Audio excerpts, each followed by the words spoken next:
Hello and welcome to this edition of the Ham Radio Guy podcast. Today we are going to be talking about footballs on the air. That's right. I said footballs on the air. And we're going to learn a little bit more about that. We've got a special guest with us, Hiroshi, VA7LET, I believe is the correct call sign there. And we're going to learn a bit about the special event station that's coming up starting June 11th. It'll be covering about 16, I think, 17 different cities, something like that. And we'll figure out the exact number when he comes in. And just wanted to be able to bring this to you, share a little bit of information about this. And I think it's going to be a very exciting time to kind of collect all these special event cards and really work on this. So with no further ado, let's get Hiroshi in here and let's talk about this a little bit more.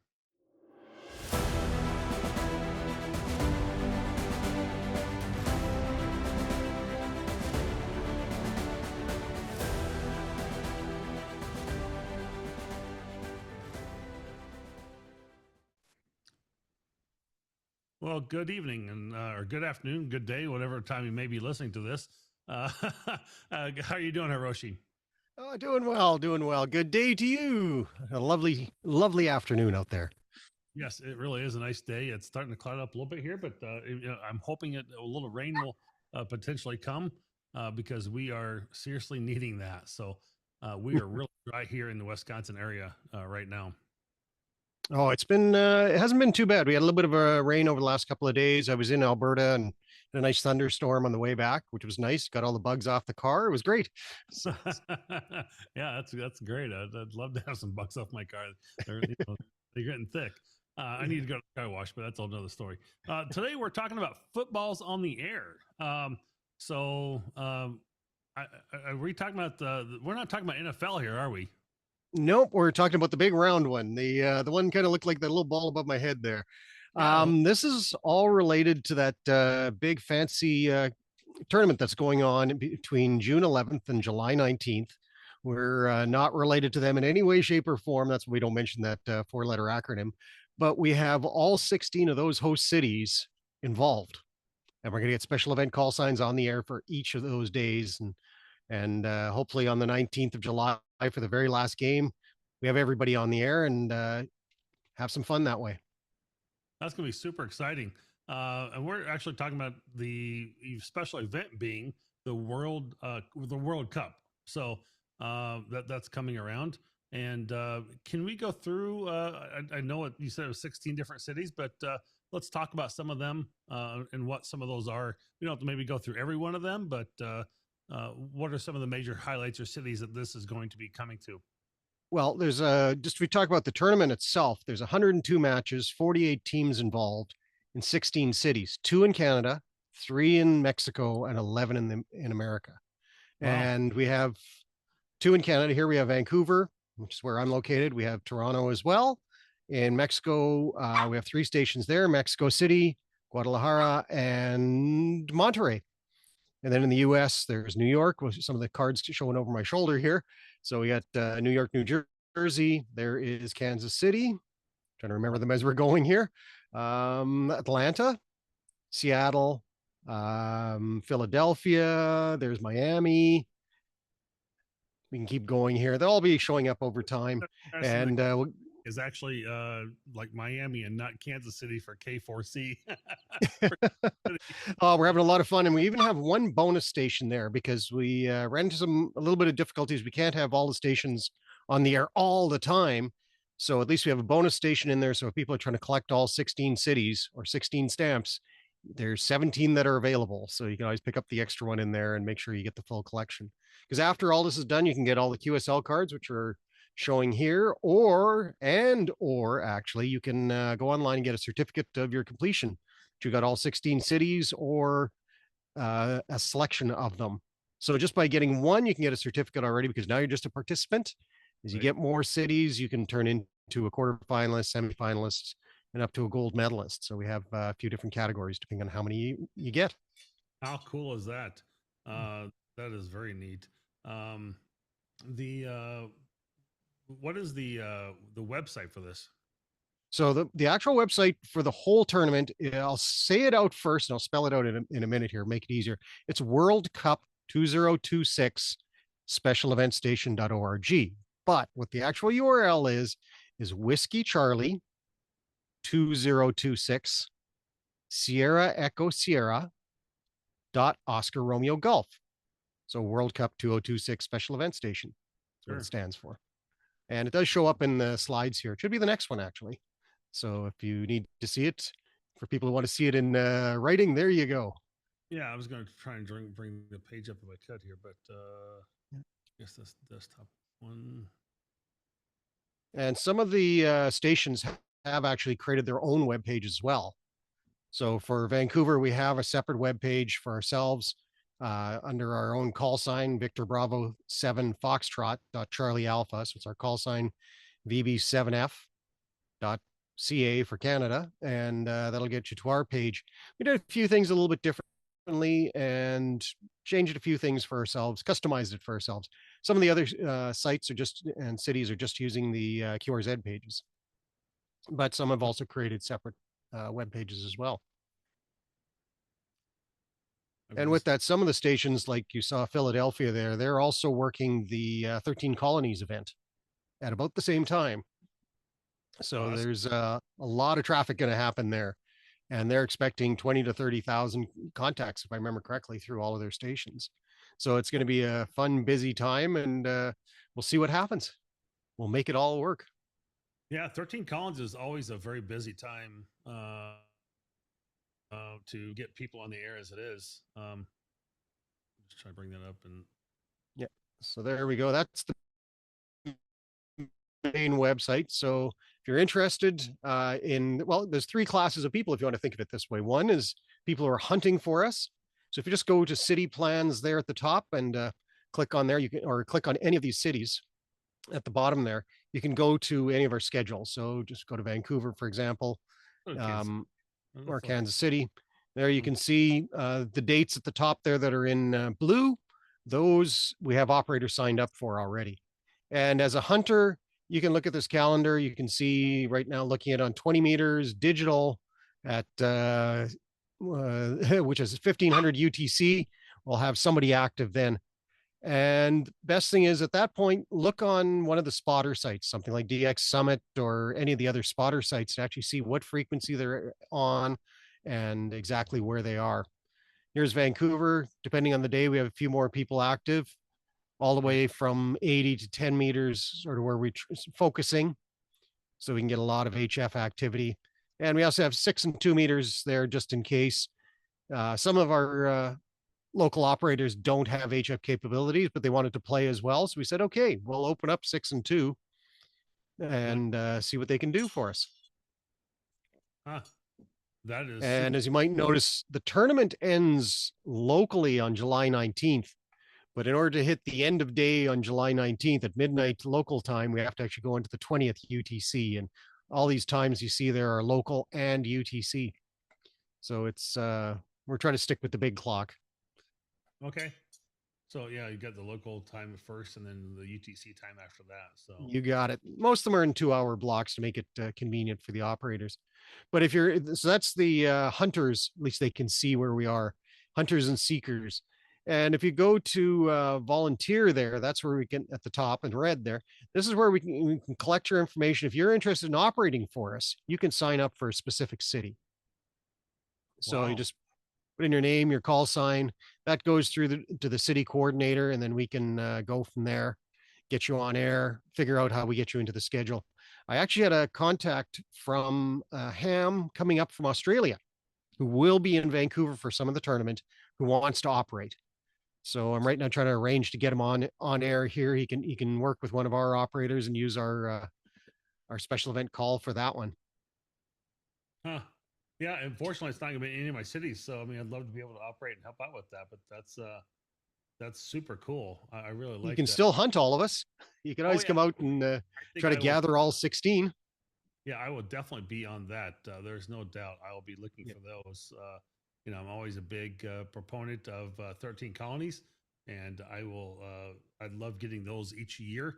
So having the opportunity to go get these, will be very cool. So I think Yeah. that's really If you go uh, back to the other form there on the right hand side, well, at the top there, you see the QSL cards, which is kind of cool. You can see all the available QSL cards and the bonuses in there as well. It gives you some idea. You can click on any of those; it'll zoom in for you. You can see what they look like, what information's there. San Francisco, you have there, which is kind of nice. If you look at some of the Mexican ones, there's our Vancouver card. The Mexican ones in the middle row there, they've done a lot of work on their cards.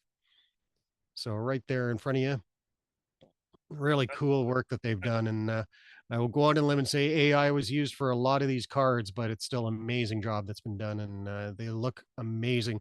Think about that in print. You can hang that on your wall, blow it up, hang it on your wall, make it into a good painting if you want, or a good picture.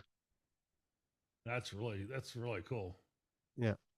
So a lot of time has gone into it from each of the events. That one is was kind of interesting. It's from the point of view of a specific seat in the stadium. Yeah, So it gives you an idea what the view will be for some of the fans. that's gonna be huge. Yeah. So with this, it's 16 cities that are involved in the tournament. So all 16 have a special event call, or will have a specific call on the air, and one bonus. And the whole tournament is 38 days long. So there's a bit of work ahead of us there, trying to fill a lot of that. The main thing is what we were trying to focus on is let's get on the air for the days that we have a local game. So with Vancouver, we have 7 games. We're going to try to have those on the air for those 7 days as much time as we can and add the rest in as best that we can around that. So there's always going to be opportunities to get 1 or 2 or 3 or 16 of the stations. Yeah, I know. Like I want to say someone, um, like for 13 colonies, I want to say like 2 years ago, decided to go through and create like a filter in DX or DX Summit, Yeah. whatever that Yeah. is, and they did a whole filter thing. And it's like maybe it'd be worth going and setting up the whole filter for this and just catching when those are on the air, because they're That's out. true as well. Yeah. It They're wouldn't be difficult to set that up yourself as well. If no, you no to actually do. go to our website, which is Victor Bravo 7 Foxtrot, you can actually, there's a link there that will get you to the to DX Summit actually and make it so you can see where everybody is and who's online, at least when our station is online. VB7F dot. What was CA, Charlie Alpha. that's right. Oh, that's right. Yeah. Us Canadians, we have our own way of doing things. Hey, quite all right. Victor Bravo 7 Foxtrot. Oh, do a whiskey, whiskey, whiskey at the beginning. The first time you have to do that. Sorry. We do. Whiskey. Yeah. Sorry, I forgot about that. There we There's go. something a little quirk there, but once you do it once, it's all okay.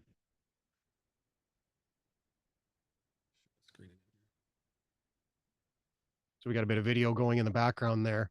If you go down, I believe it's under schedule on the left-hand side there.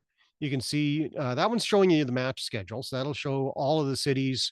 It's listed on both of our sites, but just above where the blue schedule is, if you go to up one level there, that should also show you. In this case, it'll show you what bands everybody's on, what time, what mode. Put in a little easier so you're not looking at a big chart or anything, just giving you the time slots, what's happening. So we're working on just displaying it differently. And now you can just choose different days. Hopefully somebody's booked there. No, if you go to the last day for sure, I know there's a few people booked in there. Yeah. Yeah. So July 19th, which is the day that they present the World Cup for that tournament that's going on, there's definitely a few stations that'll be on the air at that point. We're trying to fill that day up, but still a month and a half out. So a lot of people haven't made their plans yet. Right. But yeah, going through here, there are a few pages where we've started to link back onto the main website. We're all using one big scheduler. So all of the cities are using the same database. And once we've, at the end of each day or each shift, we're just asking all of our operators to send in their ADIF files. And that way we can get it in for the logging and for the certificates. Right. So just out of curiosity, what logging program are you guys using for compiling all these? that's a good question. Actually, Bruce Horn, he's been doing a lot of the stuff with the ARRL and some of the other major events. And he was the one who was dealing with the back end, compiling all of that and coming up with the certificates. They're also doing the QSL cards, depending on which country you're in. We're doing them slightly differently. We're doing the Canadian ones, both cities out of Vancouver here. Mexico, they're all doing those together, but they're actually distributing the US ones out of the US just to make it easier for postage. Oh So yeah. they're all coming out of Philadelphia. And with the American stations, some of them are doing it individually, some of them are doing remotely, but a majority are doing paper cards. And I think there was only one or two that were trying not to. But I think it Okay. would be a good, fun collection to get all 16 cards. So Yeah, I hope everybody can do it. absolutely. And some of it is getting the certificate as well, because that would be a great challenge. Trying to get 16 cities all over the country, all over the continent in there is always a good challenge. Propagation, your best friend and your biggest enemy. Absolutely. No, that's really cool. I'm looking forward to that, and that's going to be quite a special event to be able to go through and obtain those certificates or try and make all those contacts. And it's a good opportunity for someone to really test. And hopefully, we're still kind of in the solar cycle a little bit. They'll make it a little easier for people, and the propagation and weather will be good for you guys during those days.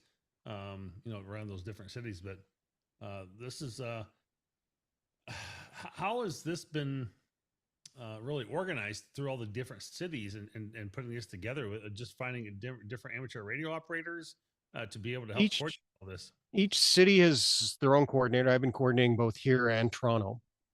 Just happened actually, Peter, who was doing Toronto, and unfortunately had to step aside for some family issues. So he was out of the country for a while. So I ended up taking on Toronto in the meantime.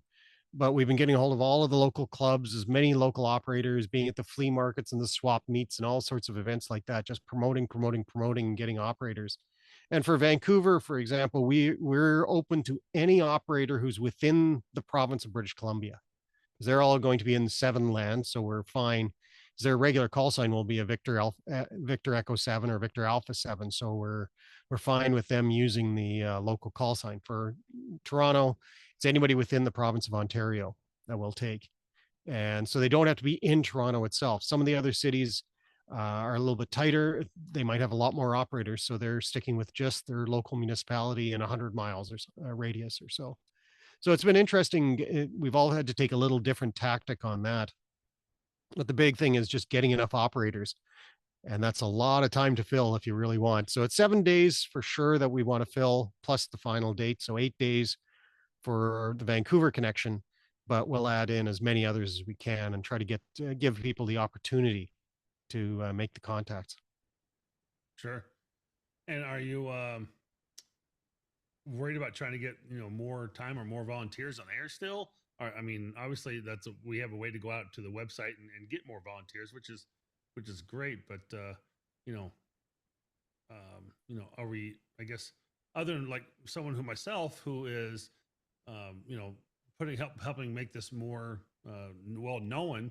How are you guys getting the word out on some of this to be able to get more volunteers? I've been at a bunch of different events, like I said, a couple of the flea markets and swap meets in the area, all around this side of BC. I was actually just up in Edmonton looking for people who want to hunt or seek us. I was at another event and talking with the clubs up there. Next week, we're down at CPAC in one of the ARRL Northwest conferences. We're having that in Oregon. So I'm heading down there doing a presentation on this at the conference there. A majority of the people there, because they won't be in Seattle or Vancouver area, they'll be there as hunters, but still it's a good thing. The more people we can find that way, the more likely we can find local hams as well. So we're still recruiting as operators. We'd love to get a bit more help on the admin side as well. I want to help with QSL cards, labeling those, making up stickers, that type of thing, or just even helping with logging and dealing with the back end of some of this stuff. Overall, it's been pretty good. We have one of our members here in Vancouver who's been really good. He was the one who set up the website. And some of it is, it's actually feeding the database, and the schedule that we're seeing is being fed from the main site. So it's doing queries over there and populating it as as things update, and just make sure we have all of the current updates on there, which has been fun getting that to work. How is this being funded? I mean, obviously QSL cards and things like that have a have a cost associated with them. You probably have a website that's got its cost associated with it. Yeah. You know, Most of the teams are asking for $1 or $2 for a QSL card. If it's local, if it's going international, about $3 or so. And some of it is we'll do a bit of cost sharing that way. And overall, we did a bit of fundraising on our own. Each city has a little bit of a budget that they put together, and like getting the URL, getting the call signs. That there was some expense in that, but some of it we just looked and went, we'll just swallow that, and others we'll try to recoup. With the postage and the QSL cards, we're going to try to recoup that. If with about $1 or $2 per card, it does help. It does work out. And in the big picture, I think it's pretty much a break even situation. sure. So if you go out to the city plans, it looks like I clicked on W5C/H, and Yeah, for Houston. Houston and Dallas are using the same call sign with a /D and a /H. Says, oops, that page was not found. So, oh, just FY. yeah. Let's go. I will bug them about that. Yeah, that was not found under their, because I was looking at the City Pacific website and I was kind of clicking about trying to find QSL card information, where they need to send that card to. Yeah, on that main page, if you just go to the in most cases, when you go to the individual city plans, right at the top there, you have the coordinator, a link for them. You have the QSL site or a separate website, depending on what it is, what they've set up.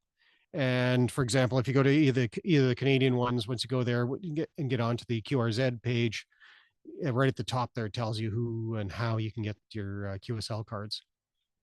Okay. With Dallas and Houston, you might try just without the /H or /D, if I remember correctly.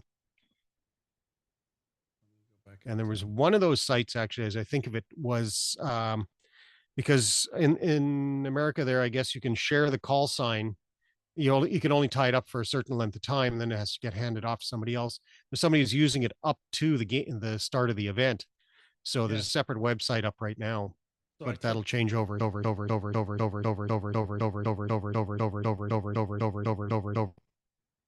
there? Yeah, that was weird. Yeah. When you said over, and it kept repeating for a moment. So I don't know if it was the delay in the website in the web page or what, but or in the audio. So I there was a little jitter there a minute ago. Dallas or Dallas or Houston. Yes. They both click on it. I go for QSL card information. I click on it. Maybe I just type in W5C. Maybe that will, if I just go to QRZ, let me see if W5C, if that pulls up. W5C. Yeah, so that pulls up and that shows Dallas. So they just need to get rid of the /D or /H on that I'll talk to them about that. Yeah, I'm just FYI. So yeah. We have a meeting this week again, so just last minute. May or may not realize that. So when they're trying to click on it and find information, but yeah, WTC, New York, New Jersey, host city. Yeah, all this really cool. So yeah, we've been having a lot of fun getting this far, and it's been great fun promoting this at all sorts of different events and showing off and talking to lots of people. Lots of interest from hams just to find us, and lots of interest from people who want to operate. So I think right now in the Vancouver area, I have about 30 or so operators, if I remember correctly, who've signed up, and they're just getting themselves into the schedule, and we'll try to fill as much as we can of all 38 days. So obviously with radios, newer software, newer radios, things like, Smart SDR for Yaesu or Mac that work with Flex radios. Is there a lot of people using potentially or some remote stations that they'll be doing this with that others could maybe find a way to remote into it? Some of the local clubs are actually doing it using remote. And so they have the one central radio that they're going to be using, and all of the members are going to actually log into it remotely, which is kind of neat because at least they have a big setup, big amplifiers, everything. Right. So a couple of the clubs have said they're going to do that. Some of the others, one of the conditions, like I said, that we set was for Vancouver, it has to be somebody within the province of British Columbia. And we said, as long as the transmitter is within British Columbia, we can work with it. So there's a few people who are going to remote into BC to do that. Yeah, that's pretty cool because I've got a remote station, remote setup here, and I know how that works for me.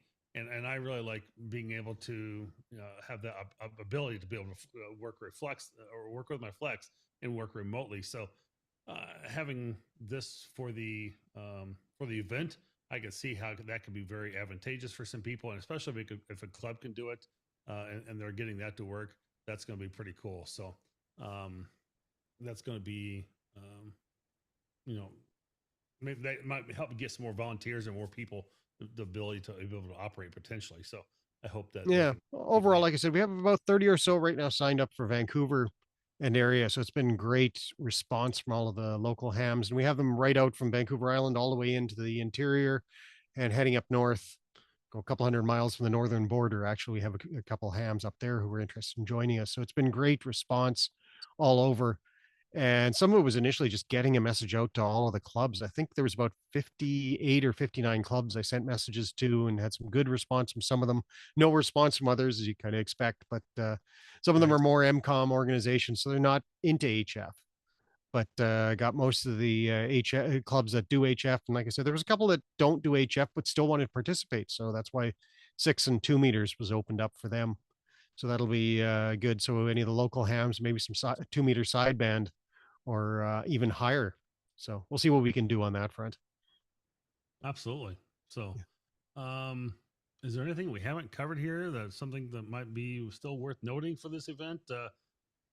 You know, We need people to come hunt us and have some fun that way. And like I said, at the end or even partway through, you should be able to look up your certificate, see how many you have, see how many times you show up in the logs. And overall, it's 16 cities.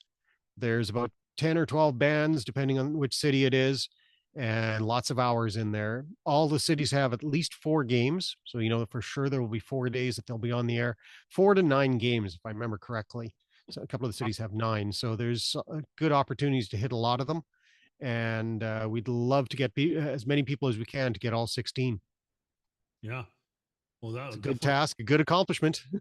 yeah. It's gonna be. I've got. I'll be traveling through part of that, but I can always connect in through my radio through my Flex and connect back into my station. So I may try and do that and work remotely a little bit if I Yeah, can find a couple of them while I'm on the cruise or while I'm traveling. So I'm looking forward to that. So you uh, get it. And also as a hunter, you don't have to be in any specific place. You can be all over so it makes it easy that way. But if you have a great setup at that you can remote into, use it. Let's see what we can do. yeah, I'm gonna do is probably take my AirPods with me and I can connect into my iPad. And as long as I've got internet, which I do on the cruise, I can actually probably use that and sit there and transmit and talk into my iPad, and no one really knows what you're ever doing. I'm So just on a call. It's okay. Yeah. I'll call it What are right. all those fancy numbers you're saying? Oh, never mind. It's okay. But They just think we're crazy anyways. oh, most people do absolutely. uh, I'd look forward to trying to get all 16 if I can. I'll definitely be putting them into probably Ham Alert and looking for the different call signs that way as they come up and people catch them on the air. And oh, wait a minute, there's one on the air. Let's see if I can log in and do it quick. So, yeah, that'll be definitely cool. So, um, trying to think of anything else that might be. I'm just looking through the website real quick, see if there's anything else. But yeah, folks, I'm just saying that we can go out and you said there was how many in the U.S. there's 11 cities in the U.S., 3 in Mexico, 2 in Canada.